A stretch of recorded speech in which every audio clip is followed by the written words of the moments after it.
आप सभी वैष्णव जन को श्री हरिवंशी श्री सद्गुरुदेव भगवान की जय हो। श्री राधा वल्लभ लाल की जय हो। श्री वृंदावन धाम की जय हो। आज हम महाराज की कृपा से, उनके श्री चरणों के आश्रय से, उनके श्री चरणों के बल से मीरा चरित्र पर कथन और श्रवण कर, मनन और चिंतन कर अपने हृदय में, अपने आचरण में अनन्य भक्ति का अद्भुत सूत्र गुरु कृपा से उतारने का प्रयास करेंगे। मीरा चरित्र। सरकार कुंवरानी सा के महल में से किसी पुरुष का स्वर सुनाई दे रहा है। दासी बूरी बाई ने आकर सूचना दी। ये बूरी बाई उन्हीं 4 दासियों में से एक थी जिसे महाराणा ने जासूसी के लिए मेड़तनी जी के महल में रखवाया था। क्या कह रही है तू? महाराणा अचकचा गए। सरकार की आन हजूर। कुंवरानी सा के पोड़ने वाले कक्ष में हंसने बोलने के स्वर आ रहे हैं। मैं उधर गई तो देखा कि द्वार बंद है और भीतर से बातचीत के स्वर आ रहे हैं। मैं उधर गई तो देखा कि द्वार बंद है और भीतर से बातचीत के स्वर आ रहे हैं। मैं पेट पकड़े दौड़ी दौड़ी आई हूं खबर करने। उस कक्ष में दूसरा द्वार तो नहीं है? नहीं अन्नदाता। ठीक है, चल। वहां किसी को खड़ा किया है? हम जाए तब तक। हाँ, आपकी साथन को छोड़ आई हूं सरकार। नंगी तलवार लेकर महाराणा को ड्योढ़ी में प्रवेश करते हुए देखकर ड्योढ़ीवान हक्का बक्का सा होकर अभिवादन करना ही भूल गया। भीतर दासियां अटाले में अपनी अपनी पंगत में बैठकर भोजन कर रही थी कि चंपा ने पूछा, अरे ये बूरी बाई कहाँ गई? अभी तो यही थी, गुलाब बाई बोली। इधर महाराणा मेड़तनी जी के कक्ष तक पहुंच चुके थे और जाते ही किवाड़ों पर जोर से लात मारी। ये धमाका कैसा है? चंपा का कोर उसके हाथ में ही रह गया। ये तो बाईसा हुक्म के शयन कक्ष से आवाज आ रही है। तभी एक धमाका पुनः हुआ और साथ ही पुरुष कंठ का क्रुद्ध गर्जन सुनकर सब भोजन छोड़कर उस ओर दौड़ पड़ी। वहां का दृश्य देखकर वे पत्थर की मूर्तियों की भांति स्थिर हो गई। महाराणा भूरी के बताए हुए कक्ष के सन्मुख जाकर खड़े हुए। उनके पीछे थोड़ी दूर ड्योढ़ीवान और सैनिक सहमे खड़े थे।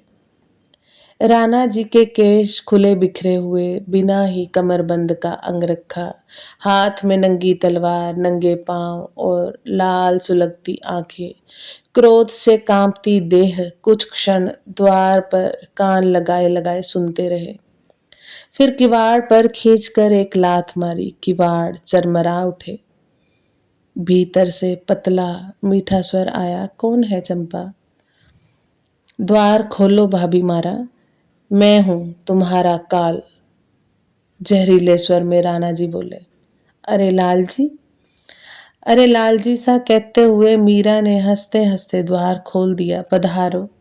उन्होंने एक और खड़े होकर देवर को भीतर आने का संकेत किया। भीतर प्रवेश करके राणा जी ने चारों ओर देखा।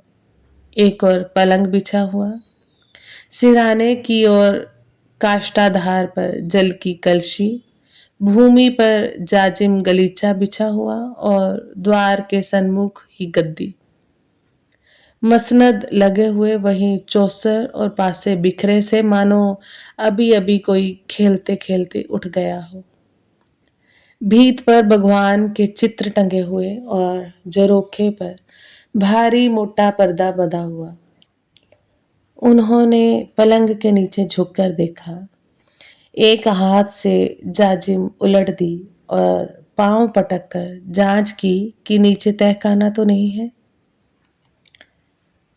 तलवार के एक ही झटके से जरोखे का पर्दा फटकर लटक गया। क्रोध में चितभंगे से राणा जी फिरकनी की भांति कक्ष में घूम रहे थे। उनकी देह के धक्के से कलशी गिरकर टूट गई। कक्ष की भूमि पर पानी ही पानी हो गया। अब कहीं चिड़ी का भी पर नहीं मिला तो वे मीरा के सामने आकर खड़े हो गए और डरावने स्वर में पूछा, कठे गयो वो था को माटी, कहाँ गया वह तुम्हारा यार? अभी तो यही थे, चौपड़ खेल कर पोड़ने की तैयारी कर रहे थे कि आप पधार गए। मीरा ने सहज सरल उत्तर दिया, आप क्या उन्हें ढूंढ रहे हैं? बहुत अच्छी बात है, ये चेतना जब भी आए प्रभात जानिए। पर वे ढूंढने से नहीं मिलते लाल जी सा, उनकी तो प्रतीक्षा ही की जाती है। वे चराचर के वासी, कहाँ ढूंढे हम उनको? चुप रहिए, बीच में ही गरज कर महाराणा ने उन्हें रोक दिया। सीधे सीधे बता दीजिए भाभी मारा, नहीं तो मुझसा बुरा कोई न होगा। वे हाथ की तलवार उनके सामने करके बोले, मैं कहाँ बताऊं लाल जी सा, वे कहाँ नहीं है? वे क्या किसी के बस में है? मैं पूछता हूं कहाँ है वे जो आपसे बातें कर रहे थे? मैंने अपने कान से आदमी का स्वर सुना है। कुलक्षणी, तुम्हारे जीने से हम सब जीवित ही मृत के समान हो गए हैं। मुंह पर कालिक पुतवा दी तुमने। राणा जी का क्रोध सीमा पार कर गया। वे मर्यादा भूल गए। आपसे तुम और फिर तुमसे तू पर आ गए। भयंकर क्रोध के वशीभूत होकर तलवार का वार करते हुए भयानक स्वर में बोले, ले कुलकलंकनी, ले अपनी करनी का फल भोग। दासियों के मुख से अनजाने ही चीख निकल पड़ी, किंतु ये क्या? मीरा की देह से खंग यों पार हो गया जैसे शून्य से पार हुआ हो।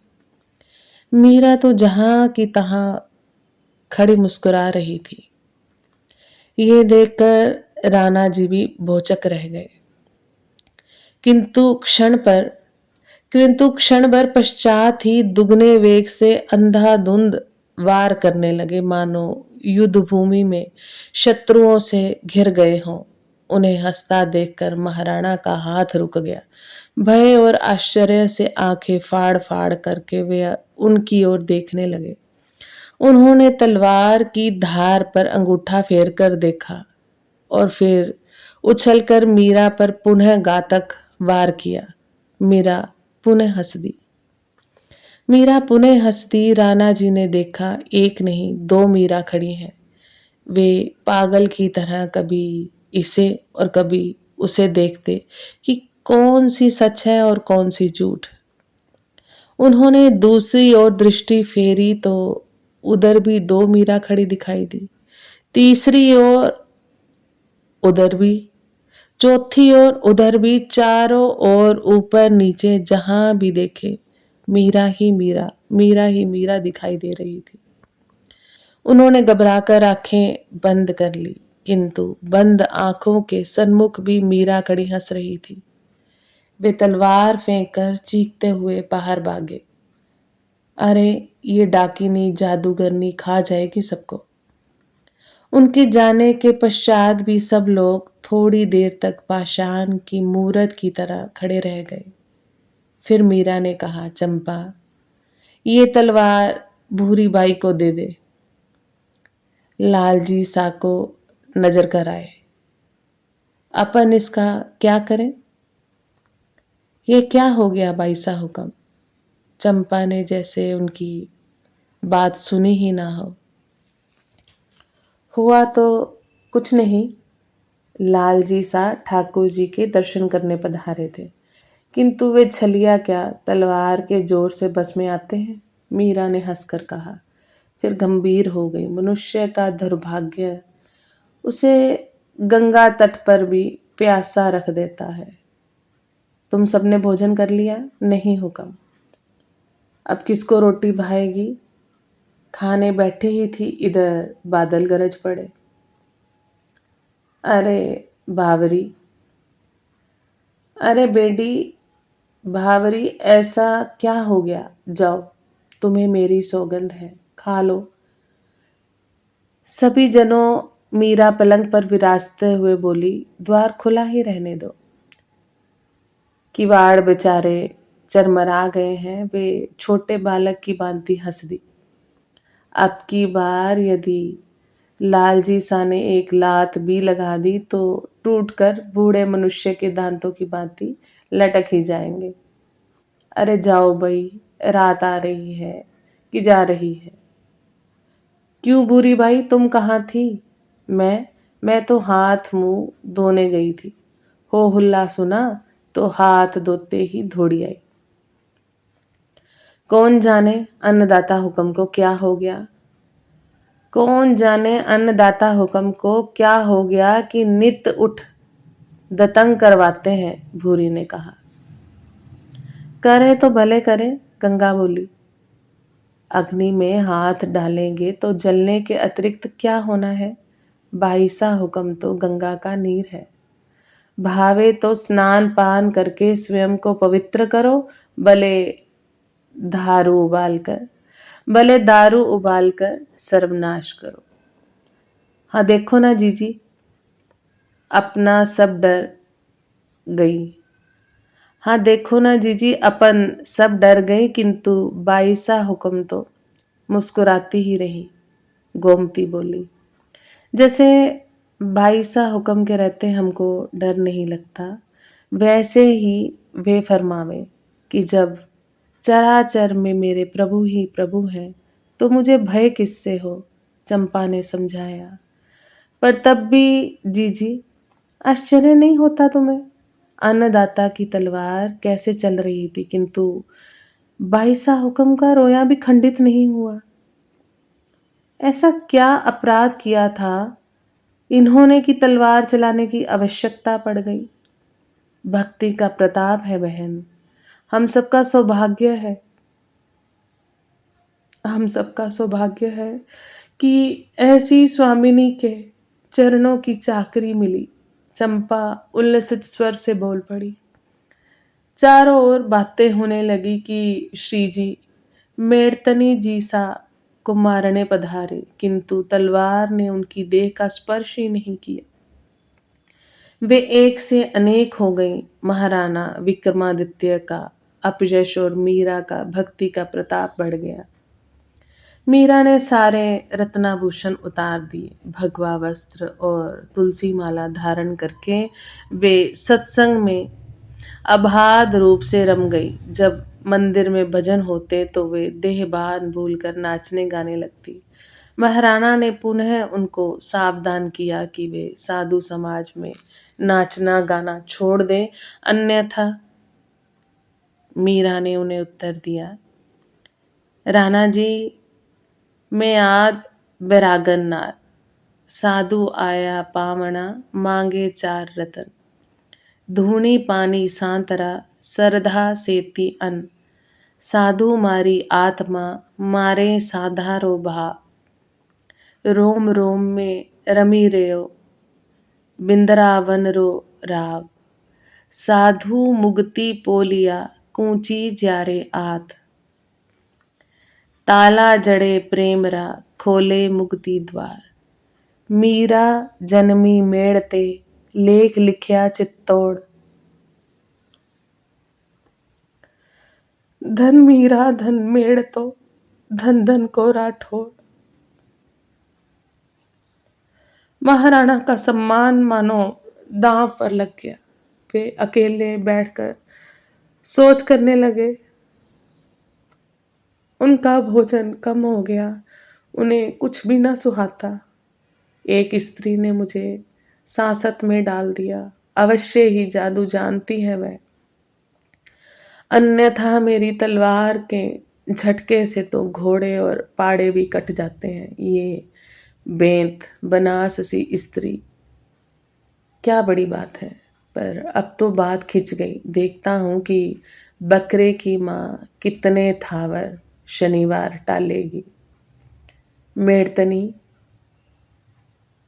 तुझे मरना पड़ेगा। सुना तेने?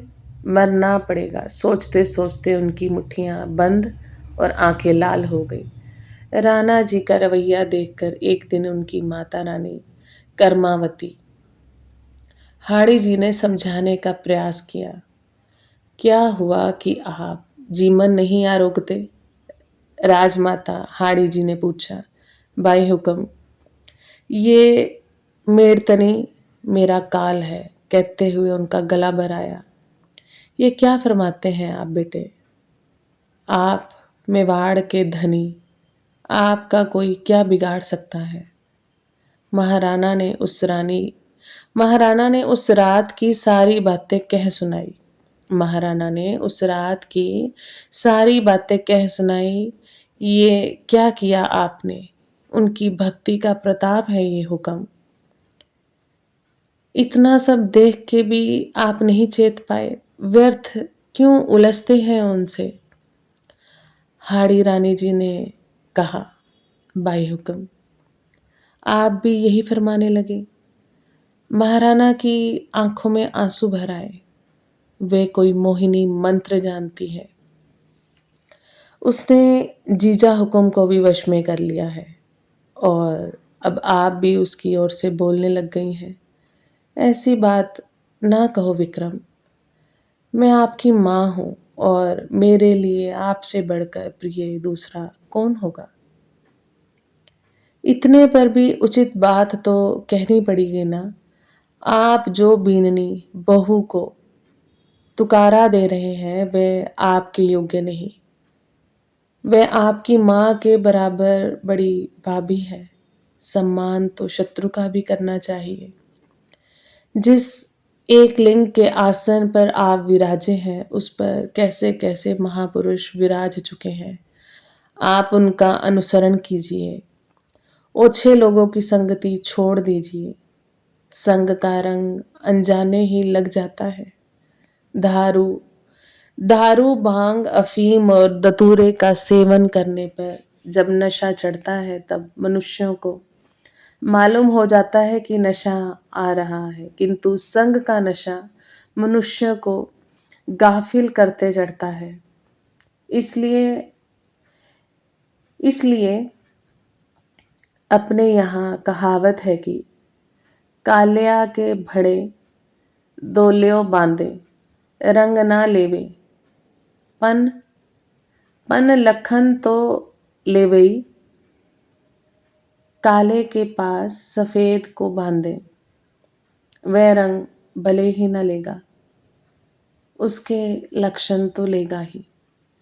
काले के पास सफेद को बंधे काले के पास सफेद को बांधे, वह रंग भले ही ना ले पर उसके लक्षण तो लेगा ही। तीन तीन पीढ़ी जिन्होंने मातृभूमि और इस राज्य के लिए एक साथ रण में होम दी, जो बल और बुद्धि के धनी है, आप अपने उन उमरावों का साथ कीजिए। उनकी राय से राज्य कार्य कीजिए। आपकी आयु अभी है ही कितनी? राजनीति के गहन विषय में कठिनाई पड़े तो सामंतों की राय लीजिए, इन पहलवानों और भाड़ों की नहीं। आपके आपके दाजीराज परम समर्थ थे। इतने पर भी वे अपने उमरावों से सुलह लेते थे, उनका सम्मान करते थे, समय समय पर उन्हें पुरस्कृत करते थे। यही स्वभाव भोज का भी था। फिर आप क्यों उनसे अलग चले जा रहे हैं? राज्य अकेले राजा से नहीं चलता। राज्य की छत को थामने वाले खंबे ये उमराव ही हैं। रही मेड़तनी जी की बात, इन्हें नजरअंदाज कर दीजिए, मानो वे जगत में है ही नहीं। ये कैसे हो सकता है बाई हुक्म?